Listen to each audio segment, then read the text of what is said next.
ჩვენთან სტუმრად არის ასევე მამა ზაქარია ინატაშვილი, რომელიც გახლავთ აფხაზეთიდან დევნილი წმინდა ბარბარეს ტაძრის ღვთისმსახური კაპელანი და ის ასევე მსახურობს თავდაცვის სამინისტროს საინჟინრო ბატალიონში და მე თქვენი ისტორიაც ვიცი, რომ თქვენ 4 თვის განმავლობაში ტყვედაც იყავით ჩავარდნილი, ანუ ესეც იყო თქვენ ცხოვრებაში.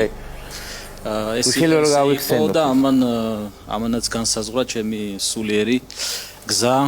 ეს იყო ურთულესი პერიოდი ჩვენი ქვეყნის ისტორიაში, არა მარტო პირადად ჩემ ცხოვრებაში, არამედ 100,000-ობით ქართველის ცხოვრებაში. ასევე იქით ამ მხრიდანაც ვახსენოთ ისიც, რომ ეს ტრაგედია ორივე მხარეს შეგვეხო და ამას მე უწოდებდი ძმათა შორის ომს, სისხლისღვრას, რომელიც არ უნდა მომხდარიყოს არასოდეს, მაგრამ სამწუხაროდ სიძულვილმა, სიძულვილის გაღვივებამ, სიძულვილის ზენამ გამოიწვია ზოგადად ყველა ომი აქედან იწყება, როდესაც ხდება რაღაც ჯგუფის დისკრიმინაცია, სამიზნედ ამოღება, ну ამ შემთხვევაში ჩვენ ვიყავით ქართველები ამ კონფლიქტის დროს და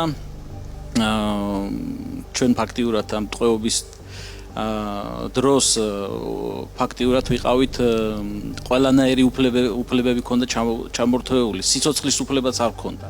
ისინი თვლიდნენ რატომღაც რომ ჩვენი მოკლა, ქართველების მოკლა ჩვეულებრივი ამბავი იყო. ну უბრალოდ ომში ესეთი კანონები არის ზოგადად არანარი ადამიანური კანონები არ მოქმედებს და სამწუხაროდ ბევრი ადამიანი გახდა ამის მსხვერპლი და ბევრი ადამიანი არის ამ ტკივილით და ამ ჭრილობით, რომელიც დღესაც ესე ვთქვათ ტკივილით დადის, მაგრამ ну ეკლესიამ ფაქტიურად ჩვენ აფხაზეთიდან დევნილები შეგვიფარა, ჩვენმა დედაქალაქმა შეგვიფარა. მე მახსოვს, როდესაც იქიდან გადმოვედით, რაც გვეცვაზეთ, ისე ვიყავით წამოსული და ძალიან ბევრმა ადამიანმა გამოგვიწოდა დახმარების ხელი. მე არ მიყვარს ხოლმე იმ ტრაგედიების მოყოლა, რომელიც მე გადავიტანე, მაგრამ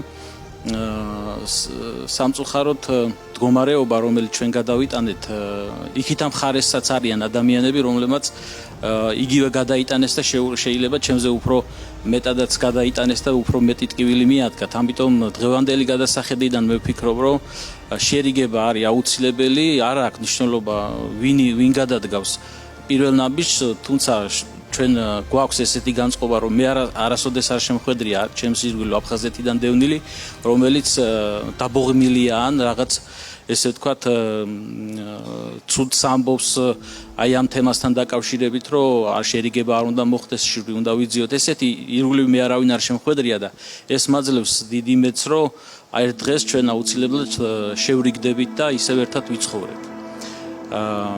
ასე რომ აი ამ განსასწელმა განაპირობა ის, რომ მე ამოვედი ამ გზით, შემიფარა ეკლესიამ და მადლობელი ვარ ჩვენი პატრიარქის, ჩვენი ეკლესიის, ჩვენი მამების, ჩვენი საზოგადოების, რომ ესე ვთქვათ ჩვენი ჭრილობები მოგვიშუშეს. ძალიან დიდი მადლობა.